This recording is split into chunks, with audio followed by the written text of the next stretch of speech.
André, porque com você, para a gente falar um pouco mais do Campos Neto, porque terminou, então, a conversa que ele teve, né, essa conferência aí, a conferência que aconteceu com o BTG. Hoje ele falou especificamente para o público do mercado. Ontem ele trouxe aí uma visão até um pouco, né, mais ali para um público em geral. Nessa visão sobre hoje, ele voltou a reforçar os mesmos pontos de ontem sobre a reunião do CMN, diz que todos vão ter que esperar, que realmente não há em nenhum momento ali uma sinalização e ele não acredita que essa seja a melhor forma. Aumentar a meta de inflação pode desencadear um efeito colateral contrário, inclusive. Falou muito ali nessa importância de se ter realmente essa divisão, né, em relação à política em si, principalmente a questão fiscal com a monetária. Trouxe a visão dele que não adianta também baixar os juros da Selic, porque a curva de juros, ele deu uma aula ali para alguns jornalistas que acho que não entendem, né? Não sei, pelo menos essa foi a minha visão, né? Pô, vocês vêm falar para baixar a Selic, mas a curva de juros vai ter um efeito contrário se a gente fizer isso de uma força, né? A força ali, né? Então, queria entender um pouco mais da sua visão sobre estas falas de Roberto Campos Neto. Parece que trouxe um tom conciliador, que está disposto a ajudar o governo a fazer aí o seu crescimento dentro do possível, né? Ele foi numa elegância com relação a toda a pressão que ele está tomando, todo o calor que ele está tomando. Inclusive ontem, a presidente do PT, a Gleisi Hoffmann, foi extremamente dura, né, com ele. Obviamente ele toma ciência disso, mas eu fiquei impressionado com a elegância como ele está lidando com tudo isso. A responsabilidade dele é tão grande como presidente do BC, que se ele espana do tipo, sabe uma coisa, vão todos para PQP, eu vou, sabe, seguir minha vida, cara, vocês não me querem aqui, não sou eu que vou ficar aqui dando soco e murro em ponta de faca. Ele tá mostrando, além do lado didático dele ontem, do lado técnico, né, que acaba fazendo jus aos prêmios que ele ganhou de melhor banqueiro central, ele tá suportando uma pressão incomensurável. Nunca vi isso nesses 20 anos. Reclamar de juros é normal, todo mundo reclama, né? Mas da maneira como está sendo feita essa fritura, realmente ele está se mostrando também, além de um estoico, um cara extremamente seguro da sua própria competência e das suas convicções com relação, né, ao lado técnico de como funciona o mercado, até porque ele foi tesoureiro do Santander, ficou acho que 18 anos no Santander, então manja muito do que ele falou, né?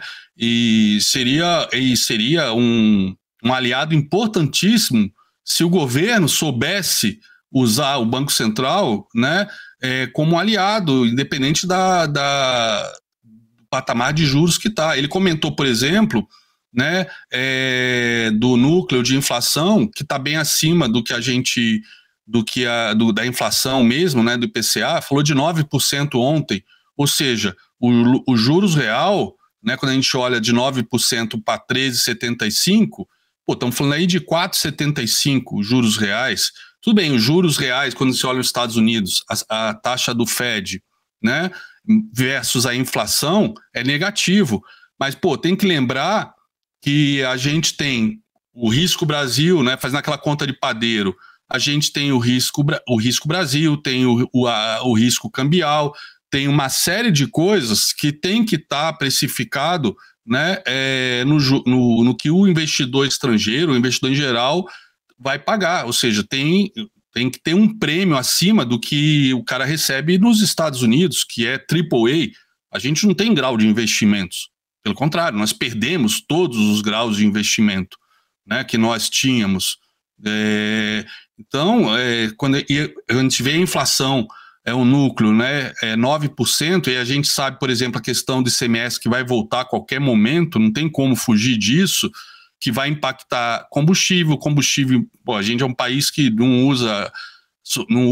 não tem rede ferroviária decente, ou seja, tudo é transportado de caminhão, né, então diesel vai aumentar, enfim, dólar subindo, aumenta o combustível, aí a gente não sabe como é que vai ser a questão aí da paridade aí com o novo presidente da Petrobras, né? Tem uma série de variáveis que ele não entrou no detalhe ontem, que é óbvio que ele leva em consideração a possível recessão global, né? Aí com isso impactando o fluxo de grana vindo para cá, né, fuga de capital para títulos do Tesouro Americano, a questão de não adianta a China estar se abrindo para o mundo, né, se houver uma recessão global, a China, né, está se abrindo para o mundo, estamos falando do quê? De manufatura, de exportação, mas se houver recessão global, um mundo em recessão compra menos, a China vai vender menos. Então, tem tantas variáveis aí, e ele falou muito ontem, que eu achei muito legal, ele deu muita ênfase no trabalho social que está por trás, não da questão que a gente fala sempre, né, do tipo, não adianta ter política social se não tiver política fiscal, né?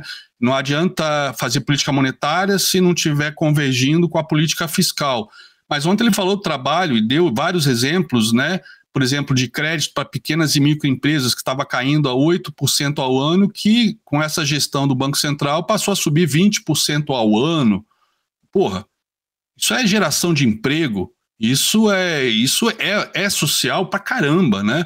Apesar do chat ontem do Roda Viva, eu nunca vi tanto petista criticando, falando besteira, né?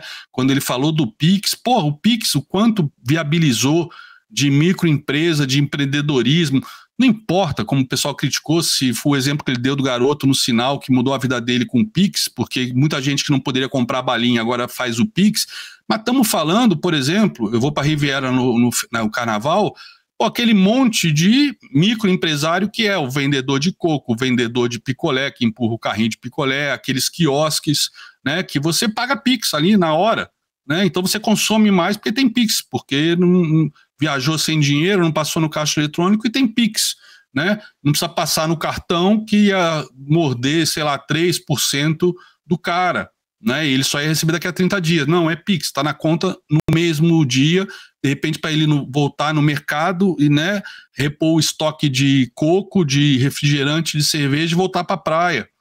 Porra, isso é social. Então eu achei sensacional. Agora, ele deu alguns recados, né, ele tirou algumas fantasias, né, de repente da esquerda, né, de que ele ia colaborar, né, de repente buscar aí aumentar a meta. Agora não, ele é contra, ele falou, pô, aumentar a meta, ele deixou bem claro, aumentar a meta da inflação agora, né, vai passar um recado ruim para o mercado, e ao invés de trazer flexibilidade, ele repetiu isso muitas vezes, ao invés de trazer flexibilidade, vai deixar mais inflexível, porque a curva vai subir, ou seja, a inflação atual já vai se adequar a essa nova meta e a futura mais ainda. Então, ele foi um professor de política monetária ontem, também política fiscal, ele evitou comentar, né? Ele foi muito elegante, ele falou várias vezes quando pressionaram ele sobre o que ele faria na política fiscal e até no BNDES, o que ele faria, mas ele deu, por exemplo, no BNDES, ele explicou rapidamente como é que seria o impacto, né, de juros muito subsidiados com relação ao resto do sistema financeiro, né, com relação a crédito. Então ele explicou uma coisa que muita gente não tinha ideia, né, que defende aí o BNDES subsidiando, sei lá, os campeões nacionais, pequenos e médios e grandes empresas, ou seja, o BNDES, os bancos públicos, né, substituindo o mercado malvadão da Faria Lima. Ele mostrou o que causa impacto, né, mas que é bem-vindo isso. É óbvio que é bem-vindo, mas ele mostrou, por exemplo, também o quanto dessa política monetária, dessa gestão, o quanto que as empresas, né, estão tomando de crédito nos grandes bancos também, né? Enfim, eu achei ele nota 10 e eu acho que esse ano merecia ganhar o prêmio de banqueiro central de novo, do banqueiro central do ano, né, ainda mais pela pressão que está tomando e pela nobreza que ele mostrou ontem. Ele falou, não, se me convocarem eu vou quantas vezes for necessário. E eu gostaria de falar com o presidente Lula, então já deu o recado para conversar com ele pessoalmente. Foi nota 10. Eu sei que de repente a galera vai me xingar pela tangente, né?